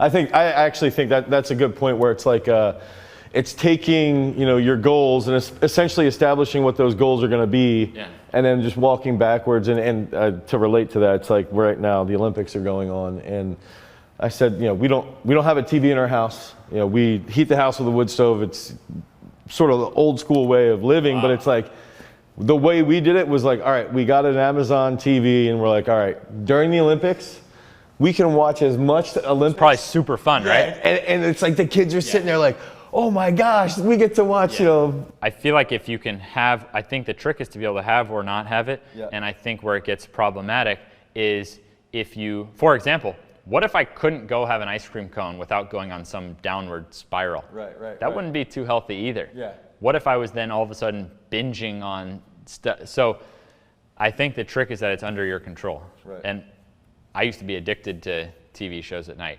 addicted to certain foods, even pornography and things like that. Video games. Mm-hmm. These technologies are amazing at being entertaining and addicting. At sucking you in, yeah. Yeah, so I think that's a battle that we're all up against in modern life. We're all up against these addictions. And our children probably will be like the first generation where there's going to be a group of parents that actually teach children how to handle that technology. Yeah. And then there's going to be some parents that are like, no, just sit in front of the TV so that I don't have to worry about you. And that's going to be a weird disparity that we're going to end up. It's going to take more effort from us, but is it really more effort if long term it makes our kids happier and more successful? Because then maybe it's actually less effort. Yeah, I agree with that. So our goal was to figure out what specifically is he doing to increase his vertical jump. And so we had this conversation. I was able to ask Ben directly, and he came back with a few key points based around sled work, based around thought process, based around specific cues that he likes to use to help improve his vertical jump. So we're gonna check that out, and we're gonna see what we think about that. The sled, I haven't seen any article or video that says, here's the #1 exercise to jump higher. Right. But you're a coach, you're an athlete. We just did the sled together. Does it make sense why I have like a 40-inch vertical? Yes. Even though we only did the sled? Yeah. Explain that to me. Going back to the cue, because I think if you're intentionally, you know, thinking, drive forward with the sled, it's almost like, it's like a weighted jump almost. Yeah. Through the concentric motion. So it's like, when you were cueing that, for me, you know, I've done the sled quite a bit, but not to your level. And that's where I was thinking, well, if he's cueing me on this, if Ben's saying this, you're constantly thinking that when you're pushing. So you're thinking that over and over and over again, and you might not even be, you know, consciously thinking, it's just happening no matter what. So it's like, you're so coordinated to drive that load, and that's where it's gonna transfer to the jump. Yeah, and so when we're pushing, we're in that jumping position. Right. But then when we're going backward, we're in this position that's crucial for landing. For landing, yeah. So I'm in basketball. Basketball, I can't just peak my vertical up in the off season and then go into the season and be destroyed. Right. For basketball, I need to be end of a game, fourth quarter, right, and I'm still bouncy. Yeah, and that, so one, the endurance aspect, yeah. Two, the actual intent of accelerating as much as possible, and then three, that deceleration, yep. You absorb a little better, and then you can react quicker then as well. Yep. I'm trying to do the same thing you are when you get stronger in a lift. Yeah. You have to get stronger to jump higher. And so that was another thing too, is that when you were cueing in the beginning, drive through the big toe, drive through the big toe. High jumpers will always think about at the toe off position. Okay, wow. So toe off. Wow. Essentially big toe off. Yeah. And when I'm thinking about that, if you jump off of one leg, so maybe not necessarily directly to the vertical, but to the court, you know, if you're jumping off of one leg, that cue, the first cue you gave me was essentially the toe off cue. It was focus on what your big toe is doing, then your foot starts to activate even more, then your Achilles is starting to get a little bit stronger, and that's gonna transfer to more joint stiffness, which leads to bigger jumps. Yep. All right, so what is my thought? What's my thought process? Ben just blew my mind because he's doing a whole bunch of sled work that's going to increase his vertical jump. And again, just like I had mentioned in the video, where some of those key points are the cues. Driving through that big toe, drive forward, and he had even said like jump forward with it. And I think that oftentimes when we have athletes, like high school football players actually are notorious for this, especially linemen. You'll see them pushing a sled and they're really upright like this, and they're sort of just flailing their knees all over the place instead of driving forward. And I think that that's where we're missing out on that concentric action, and I think that that could lead to drastic improvement in your vertical jump. And if you typically jump off of two legs, you might struggle with the coordination of jumping off of one. And so using that sled work is gonna be paramount. Another factor was focusing on driving through the big toe, keeping your Achilles very stiff so that your heel doesn't drop as you're driving. Keep that tension through that heel as you push forward. And that's where a lot of that power is gonna come out of. One of the things that I was surprised by is like everybody thinks about just load the sled up as heavy as possible. We've all seen James Harrison pushing thousands of pounds on the sled, which is fine.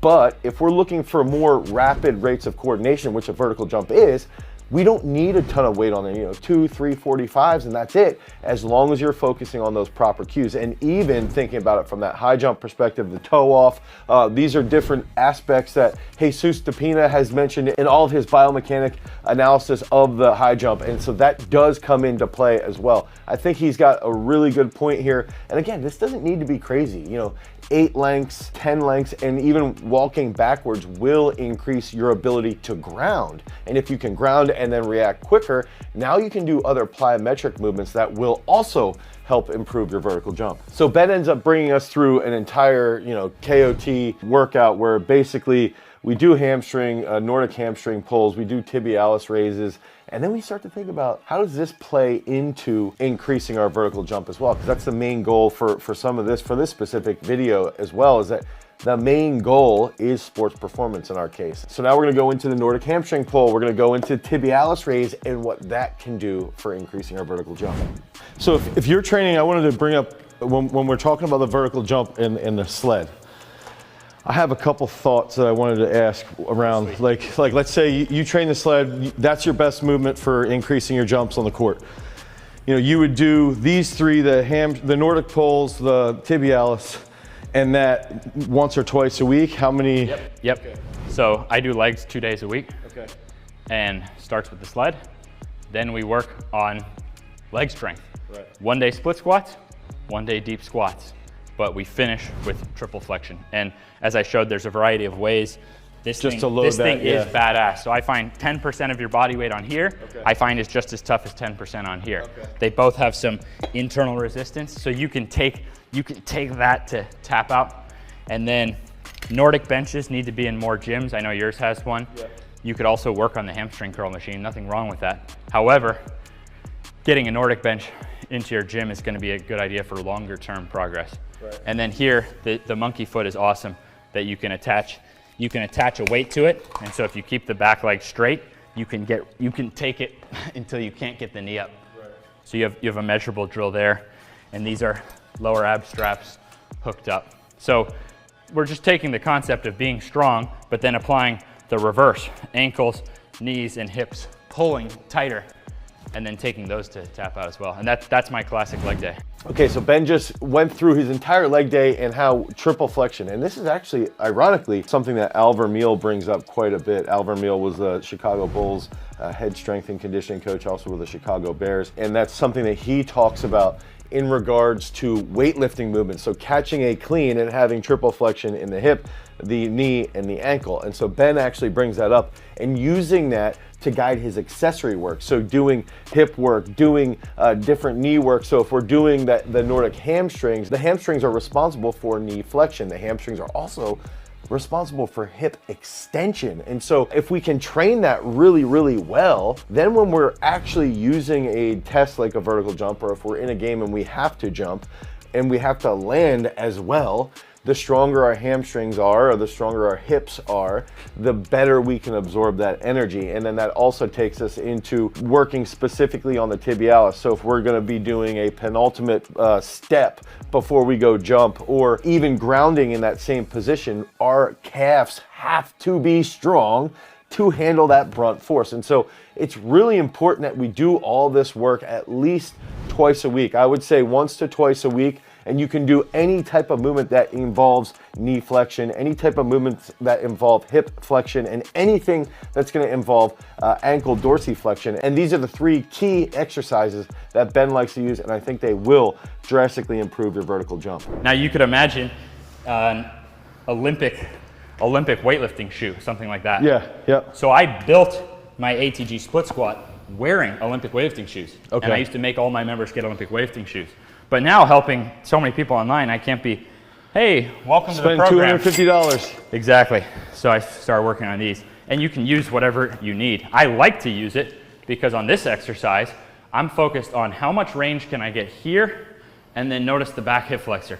So every rep I'm thinking, as I go down, I'm thinking how long can I get that? Okay. So I'm chasing the perfect rep. Meaning I could maybe go here. I could maybe go here and do a little more weight. What I'm chasing is using the load to get the most range I can there. So we're just gonna do, That'd be perfect, Jake. we're gonna do a simple 5 sets, 4 to 6 reps. So we got these here. 5 sets. Dude, I can't feel my legs. Do one leg, This one. do one leg, then rest. Okay. Because you're working both sides. So I'm gonna work with you on this. Okay, I need this. Yep, My back. that looks good. This is my split squat. Go nice and slow and think about lengthening the back hip flexor. Oh, Yep, my leg. yep. Feeling it from the sled? Yeah, well, my Good. left hip. That looks really good. Now push back up, stay on the tippy toes, good. That's it. That's it, this is looking really good. Feeling a stretch in there? Yeah. Good, and back up. Keep telling Good. me it looks good. You're doing it right, you're doing a great job. It makes me feel I'm better. gonna test how many of my fingers. Good, we're crushing the index. That's really good. Good job. Index, middle, ring finger. Very nice. Back up. Good. Beautiful. So we're working mobility. Weightlifters. Weightlifters will sometimes have one side different than the other. Because of the split jerk. Yeah. So this can fit into the system as well. Good, break. Good, take a break. This can fit into the system as well as a way to work your leg drive, but giving things a break from your normal patterns. Right. Working your mobility. Wow. That's looking good. Good job. Lengthening through that right hip flexor. Crush in there. That's outstanding. I do this just once a week, but chasing the perfect rep every time. Usually 5 sets, 4 to 6 reps. Each rep takes a while because it's the intention. You're not bouncing out. My quads. You're lengthening. Yeah, you're looking good though. VMO's popping. Well, let's try. Here, I'll go with you. So I'll do a leg, you'll do a leg. I'll do a leg and then you'll do a leg. This one works well to remember to take that break between each leg. Okay. Because when I'm going here, I'm not relaxing the back leg. Yeah, that's extending. Do you guys know Kelly's Tourette? Yeah. Okay, Kelly's Tourette thinks that as this turns into like a strength exercise, he thinks, look in the back leg, he thinks that work right there is actually one of the reasons it reduces people's knee pain. So it's possible for him. Don't you think this could even because of what Sturette's saying, even lower back too, because of the hip flexors? My opinion is that this is the foundation for the lower back. Okay. Because we're all sitting so much. Yeah. And then even if we lift, Kelly points out that we almost never wind up in true hip extension. Right. So I'm stretching that hip flexor, getting into true hip extension in the back leg. So I think for the lower back, this might allow things to set right in the first place. Right. You're getting that loaded stretch. Also, if you're notice if I let this limp and I just do a hip flexor stretch. Yep. Well, if you just do a stretch, that would be like only static stretching your hamstring and never, a lot of people have probably had a result with getting some load into hamstring. Right, right. Like Romanian deadlift kind of thing. Yeah. So when you load, here I jumped the gun, do your right leg. When you load through a stretch position, there's a lot more potential to actually lengthen the area. Okay. Meaning where it's not going to leave you a week from now. Look at this depth. Excellent. And what I was saying is an Olympic lift is more or less up and down compared to, notice he's starting here. So as he gets to this position, that's a ton of load. Right. So coming out of there is a really nice sport-specific drill for getting out of the bottom of a lift. Right. And you can tell his intention is incredible. Good. I'll do. Let's have him try these. Oh. Right leg. Now your goal is more depth by using the weight. Yep. Yep. Look at that. That's outstanding. You can do a side-by-side. Yep. You got it. You got it. You can do a side-by-side of this on his first set when you edit it, and you'll see he's getting deeper. That means the intention is right. Hell yeah. Hell yeah. Nice job. And as we get closer to that 140 degrees of knee bend there, and we're not bouncing, so you're getting almost exclusively VMO out of the bottom. And we're getting patellar and quad to spend time stretching that way. So you have potential now to actually thicken up the tendons and ligaments a little bit extra from that pause and getting that load fully on that front side. We'll just get 3 sets in today. So we're second set, second leg. Yes, we pulled the Phil DeRue on Ben. Form was out. No, we do 3 to 5 sets, 4 to 6 reps. I was saying because I bailed out of those sets. Move, move, move, move, man, move, finish. Time. I'm done. Phil DeRue is evil. I'm bailing out of that, dude. It sounded wrong. Outstanding. Nice. Good. It takes so much focus because you're thinking about 2 things at once. Back hip, yeah, look at that, amazing. I think you're getting like fully gonna crush my hand on this. Oh yeah, all the way to the pinky, hell yeah. Amazing. Now this is almost the exact opposite of the sled. Almost 2 opposite things. Good job. And that's the trick. I've tried it. Oh, what if I just sled? Oh, what if I just do this? It never works the same as the combination. Now let's look at why this guarantees Dane to be throwing down tomahawk dunk. Yo, that'd be the greatest moment ever. So, for one thing, beautiful, beautiful form. For one thing, you're getting a different strength stimulus. Yeah. So I feel there's almost some newbie gains for anyone who hasn't trained this. Look at this, he's crushing my entire hand. That's outstanding form. And this is even more depth than he was getting with body weight. So what does that mean? We're probably digging into some fibers here that we don't normally hit, because now you're taking the time to get deeper into this position. Your adductors might be sore. Yeah, they're lighting Here up. might be sore. Even notice the amount of glute stretch you're getting. So glute, quad, adductor, we might tap in a little bit of newbie gains that we haven't. Yeah. And you're getting that extension. Right. So you're less locked up when you jump. Okay. Yeah, that would, in theory, that actually would play a big role, because that if your hips are too tight, that can decelerate you on the finish of the jump. And with this, I'm thinking to lengthen those hips the entire time. So the gain, not just in one session, but consistently doing it, you start to see, you start to see that length come in where all of a sudden, like you can jump in your first set. Yeah. And it's more open than it was. So some things like foam rollers and things like that, I did a lot of, and I didn't see a lasting gain. Right. I would see a short-term gain. It was like a temporary 5 minute. This, I don't see a short-term gain, Yeah. but I see major long-term gain from it. So I'm getting so many things in one movement. That's why this is my favorite exercise. The sled is my favorite piece of equipment. Okay. All right, last set. You've been crushing it. Break my fingers and lengthen your hip flexors. This takes a lot of focus. Outstanding. And actually, the last thing I will show on this is how some people could regress this. You're doing amazing. Absolutely amazing. Lengthening those right hip flexors. Killer range on the front leg. I'm even moving my hands down your calf now. Nice, nice. That's outstanding. One more. Yep, last one, last one. Full pause, full pause. Newbie gains, drive out. Boom, good job. Done with split squat, but I will show one little tip for people. Courtesy of Mark Bell. So the position you guys were just in can be really tough for a lot of people to get into. Yeah. Now, if you imagine just by elevating the front foot, you can get into that position. However, if you elevate to a certain point, how much loading are we really getting? Right, right. If you It's deviate too much. So one way is definitely, for people in the worst shape, this is actually what started getting me out of the mud. Okay. Was just doing that. However, Mark just pointed out that here, you can, and this is just a stand. Right. If you had an actual rack, it won't tilt in like that. Okay, but with this, you can now, yeah. So you see with this, so here you have full load. As you go down, you now have less load, but you can actually try to be thinking to get into that position. Long pause, drive out. Right. So I think for a lot of people getting into a power rack, reverse band is gonna help them get into that position till they can go body weight, till they can go load. Yeah, yeah, yeah. Just saying, if someone will see what you guys did and say, I want to but try I can't that. do that. Okay, They'll yeah, say, yeah. I wish I could do Right. that. But with the reverse band, you probably can do that. So credit to Mark Bell. This is a game changer. People have already been using this and going, oh my gosh, I finally feel it in the right areas. Right. And then it's like any You other take one off, lower it maybe. thicker one. Yeah. Exactly. So bands are pretty dope. We think of them for getting stronger, For but they can accommodating actually resistance, regress us yeah.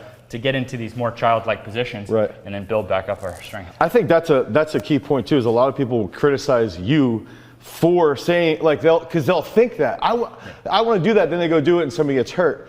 But you're creating it like so that everybody, it's all inclusive. Yeah. 90-year-old grandmother, if she struggles with just doing that, now you have a position that they can even Yep. use, and then even somebody maybe they're heavier, they're trying to get their physical life back in order, they can use the band and still get good positions. Exactly. This is what we used to get even the biggest. There was no one we could find in the gym Yeah. who couldn't get into these positions by using the band. Right. That allows you to make the changes so then you can get into those on your own. That's and awesome. then you're more protected. Yeah. So life is in us today. Yeah. It's my job to keep looking for people who can make the system better. Right. Almost every single workout that I try to put together when I'm focusing on knee strength and knee health is going to start right off with about a 5-minute period where we're going to pull a sled backwards. And I will say, we do have an apparatus, a little belt that we harness that we can put on to pull backwards and just sit back. But I like to have the handles here to start because it sort of forces me to have my shoulder blades retracted and in a better position. So starting right off, we're gonna go backwards sled pull for 5 straight minutes. And I do think that when you're thinking about knees over toes, right here, that's where we wanna see the knees get over the toes, okay? And your quads will get lit up. Now, I probably have too much of a weight on here for 5 straight minutes. I should decrease this.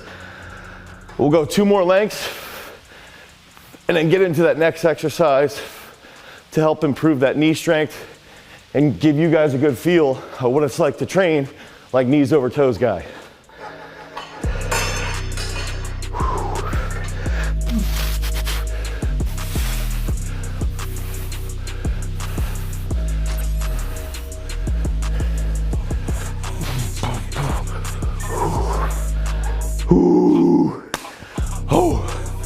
My quads.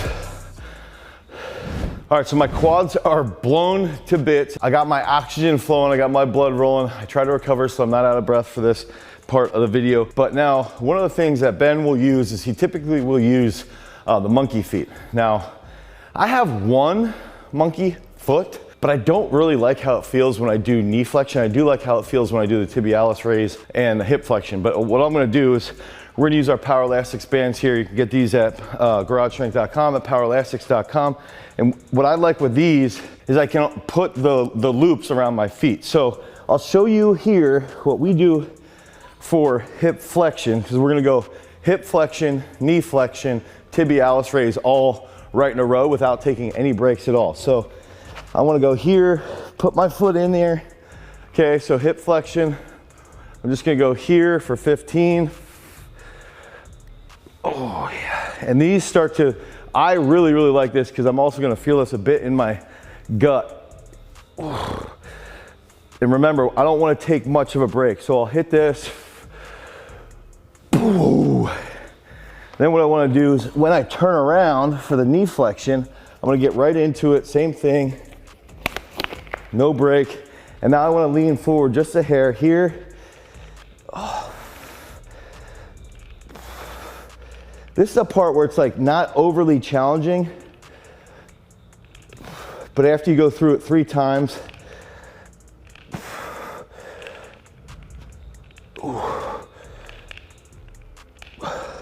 without taking a breather, it's pretty brutal. And especially what I like with it is you do end up training this unilaterally. And this was one of my favorites. And I have done the tibialis raise the way Ben has showed it, where you can almost like stand on a box, lower your foot, dorsiflex, lower, dorsiflex, which I do like.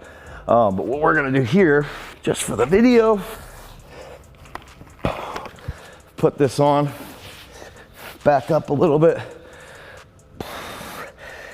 And when I'm using the band, I get just a absolutely stupid pump after like 5 reps. And I know it looks absurd, but right here, I like to lengthen it and squeeze at the top, and it absolutely destroys me. So 3 sets of 15, and you're gonna do both sides. So it's gonna take you about 10 to 12 minutes, but there's no breaking. Use each leg as a break, right? So if I go right leg, hip flexion, knee flexion, tibialis raise, then I go left leg. That's gonna take me about 2 minutes, and I'm just gonna keep rolling through without taking any breather. What's awesome is your gut from the hip flexion, your hips, your hammies, and then you got your whole entire calf just blown up. Your ankle stability starts to improve, but you're starting to feel really good as we get through the rest of this workout. All right, so next movement now. What's cool with doing sled pull blows up your quads. Then you do the knee and the hip flexion and the tibialis raise, blows up the rest of your legs, right? So your anterior muscular sequence is lit up, posterior chain is lit up, and now we're gonna go into some slant board front squats. So we're just gonna literally roll through 25 reps, 20 reps, 15 reps, 10 reps, and then what I like to do is 2 sets of 5 at the end where I'll take a longer break. Okay, so it's like a longer period where I'm blowing up my quads even more, and I'm getting that upright trunk. So I stole this theory and this work right from Kevin Simons, who also does a ton of knees over toes guy training. Okay, and he's even talked with Ben as well. Really one of the best strength coaches, I think one of the best weightlifting coaches in the US. One of the things that Kevin brought up is that some people really struggle with the slant board and with knee pain, and that it can be one of those issues where you've got to start slowly, okay, and you can't use any weight. So you could even start off with this, where you're just sitting here almost in a goblet position, or just cross arm here, hitting this up. Now, I've never really had knee pain in my entire life, fortunately. I don't know why, but I never have. Even when I've been squatting heavy, I've never really struggled with it. So I'm gonna hit like 15 to 20 reps here. Get set up and just start repping.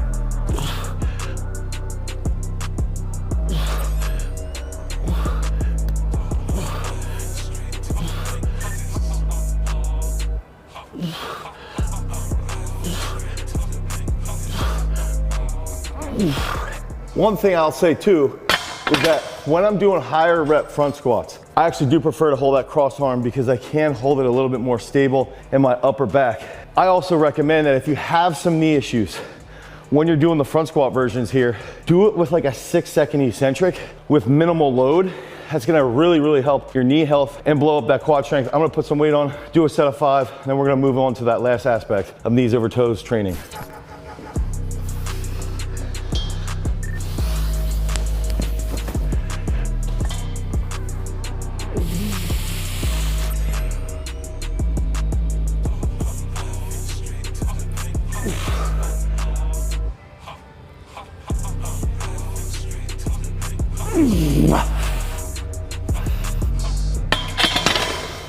Okay, heavier set of slower eccentric slant board front squats. The other thing I would say is I really like, ours are really, really well built. So you can get metal ones as well, but these are pretty sweet. I like using these.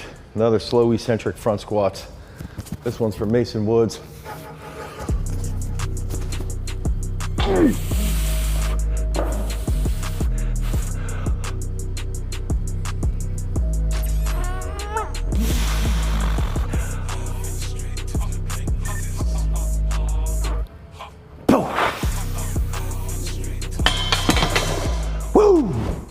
Okay, before I show you the last bit of the knees over toes guy workout, make sure that you like, you subscribe, and you smash that notification bell so we can help you become a beast. Now, Ben puts in a lot of his workouts, some type of good morning. You can do dumbbell, you can do it with barbell. Typically he does have it with barbell. I like using this bench here with a dumbbell because I can get a little deeper range of motion, and I'm gonna superset this with some core work. So he'll put 2 at the end of his workout sometimes, you know, core or a little bit of upper body work. In this workout, we're gonna do 2 sets of 20 good mornings with a dumbbell, and we're gonna superset that with knee planks into explosive mountain climbers. So those are something that you could use, furniture sliders, you could use a towel on a linoleum floor, anything like that. And one of the best parts behind the knees over toes workouts is that every single part of your body just feels super fatigued, super targeted, right? So remember in the beginning, we hit the quads, and walking backwards is gonna help with that proprioception. Then we did some knee flexion work, some hip flexion work where we got the trunk and the abs stimulated, some tibialis work here for the calves. And then we just did some really good front squats where we worked through that range of motion with some lighter load, and then we got a little bit heavier. And now we're gonna target that lower back with the trunk even further. So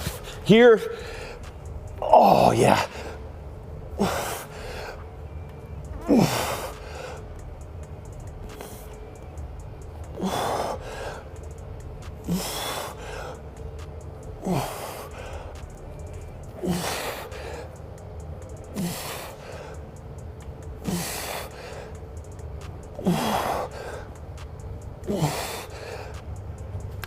Now, I like getting super deep with that rounded back. It's gonna light up your erectors, light up your lower back, and when I have that wide sumo stance, smashes my groin, my adductors, okay? So I like using that.